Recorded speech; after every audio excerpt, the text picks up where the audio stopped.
బాలయ్య బాబు 'అఖండ 2 తాండవం' మూవీ వచ్చేసి బాక్సాఫీస్ దగ్గర విధ్వంసం క్రియేట్ చేస్తున్న విషయం మనందరికీ తెలిసిందే. మూవీ రిలీజ్ కావాల్సిన టైంలో రిలీజ్ గాక అండ్ మళ్ళీ పోస్ట్‌పోన్ అయ్యి మూవీ డిసెంబర్ 12థ్ రిలీజ్ అయ్యి పాజిటివ్ టాక్ తోటి అయితే రిలీజ్ అయింది. తర్వాత మూవీ ఫ్లాప్ టాక్ తోటి కూడా 200 కోట్లయితే కలెక్ట్ చేసింది భయ్యా. అది కేవలం బాలయ్య బాబు వల్ల అండ్ బాలయ్య బాబు ఫ్యాన్స్ వల్లే అని చెప్పాలి.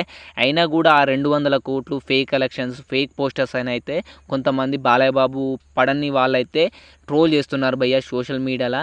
అండ్ బాలయ్య బాబు అసలు మూవీస్ ఫ్లాప్ టాక్ వచ్చినాయంటే అవి మళ్ళీ అసలు కలెక్షన్స్ ఇంతగానం రావు.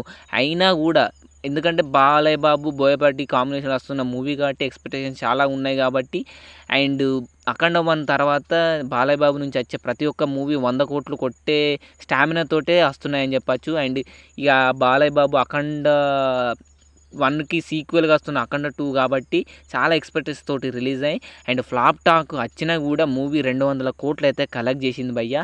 అయినా కూడా కొంతమంది అయితే పడని వాళ్ళైతే ఫేక్ కలెక్షన్స్ అయితే ట్రోల్ చేస్తున్నారు. దీనిపై మీరేమనుకుంటున్నారో బాలయ్య బాబు ఫ్యాన్స్ వీడియో కింద కామెంట్ చేయండి వాళ్ళకు సమాధానం ఇచ్చే విధంగా.